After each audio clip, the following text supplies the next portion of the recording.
नमस्कार दोस्तों, easy news में आप सभी का स्वागत है। सबसे पहले आप सभी से यही कहना है कि जो भी अब तक इस चैनल को सब्सक्राइब नहीं किए हैं वो इस चैनल को सब्सक्राइब कर ले। सोशल मीडिया पर आपने इस वक्त देखा होगा कि बिहार पटना के रहने वाले अभय सिंह रूस में दूसरी बार विधायक बन गए हैं। अभय सिंह पुतिन के पार्टी से चुनाव जीते हैं। अभय सिंह ने 70% वोट के साथ रिकॉर्ड मतों से जीत हासिल की है। अभय सिंह की भी कहानी बेहद ही दिलचस्प है।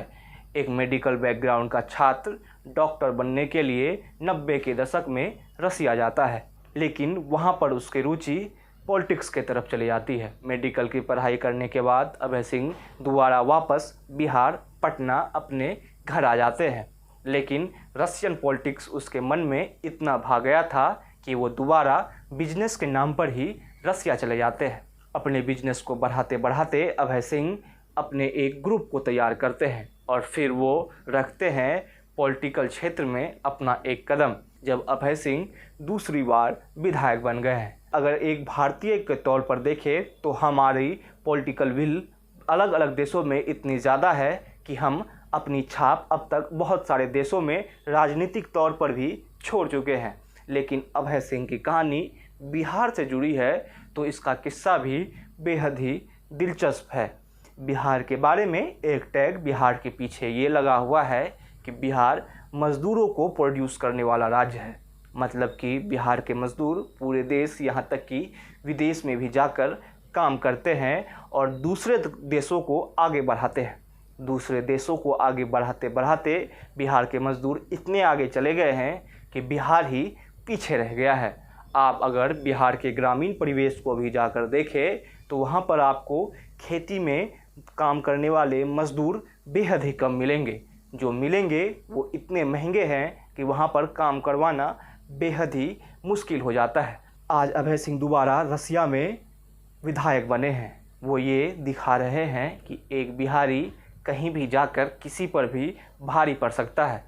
जब अभय सिंह दोबारा राजनीति में मतलब कि विधायकी के लिए चुनाव वहाँ पर लड़ रहे थे तो ये कहा जा रहा था कि अभय सिंह दोबारा विधायक नहीं बन पाएंगे, क्योंकि वो भारतीय मूल के हैं, इसलिए उनका दोबारा विधायक बनना काफ़ी मुश्किल लगता है। लेकिन हुआ क्या, जस्ट इसके उलट होता है। अभय सिंह 70% वोटों के साथ दोबारा रिकॉर्ड मतों के साथ विधायक बनते हैं।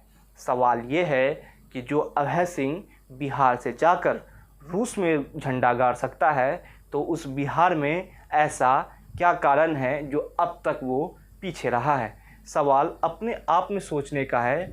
मेरे हिसाब से बिहार के पीछे रहने का सिर्फ एक ही कारण है। वो कारण बिहार को 1947 में भी पीछे कर गया था, 1990 के दशक में भी पीछे कर गया था और ये 21वीं शताब्दी में भी उसे पीछे कर रहा है। उसका सिर्फ और सिर्फ एक ही रीज़न है, समय पर फैसला ना लेना। क्योंकि आप अगर समय पर फैसला नहीं लेते हैं तो वक्त के साथ आप पीछे होते चले जाते हैं। और बिहार के साथ ये एक बहुत बड़ा श्राप है कि यहाँ पर राजनेता वक्त पर कभी भी फैसले नहीं लेते हैं। वक्त बिहार का इंतज़ार नहीं करता और बिहार वक्त का इंतज़ार नहीं करता है, और वक्त हमेशा आगे चले जाता है और बिहार पीछे के पीछे रह जाता है। क्योंकि आपको याद होगा जब 90 के दशक में देश के सभी राज्य प्रगति के होड़ में आगे बढ़ रहे थे तो बिहार में एक ऐसी सरकार आई थी जो जात पात से उठकर देख ही नहीं पा रही थी। बिहार आज भी जाति पाति में फंसा हुआ है। बिहार की कहानी 90 के दशक में भी वही थी, आज भी वही है। बशर्ते नीतीश कुमार ने 2005 से 10 के कार्यकाल में कुछ काम किया हो, सड़कों में सुधार किया हो, लेकिन आज सड़क की स्थिति बिहार में बहुत ही अच्छी नहीं है। हम अभय सिंह के कहानी से होते होते बिहार तक इसलिए पहुंच गए हैं क्योंकि जो अभय सिंह बिहार को रसिया में जाकर रिप्रेजेंट कर रहा है, बिहार के ग्रामीण परिवेश की कहानी आज भी बेहद ही ख़राब है। आज आप बिहार के ग्रामीण हिस्सों में चले जाइए तो वहाँ आज भी लोग 500 और 1000 रुपये के लिए हर दिन संघर्ष करते हुए आपको नज़र आ जाएंगे। तो मतलब कि सरकार की नीति और सरकार की नीयत बिहार के लिए कभी भी ठीक नहीं रही है।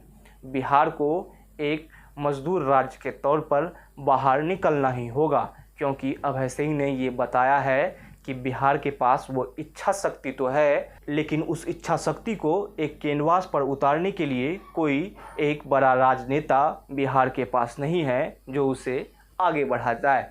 तो बिहार के लिए ये वक्त सोचने का है कि जब एक बिहार का बेटा रूस में बिहार का नाम रोशन कर रहा है तो वही बिहार फिर अब तक पीछे क्यों हो रहा है। ये वक्त बिहार के जनता को भी सोचने का है और बिहार के राजनेताओं के लिए भी। ये वीडियो आपको कैसा लगा हमें ज़रूर बताइएगा। साथ ही जाते जाते इस वीडियो को लाइक और शेयर करना ना भूलें और इस चैनल को सब्सक्राइब कर लें।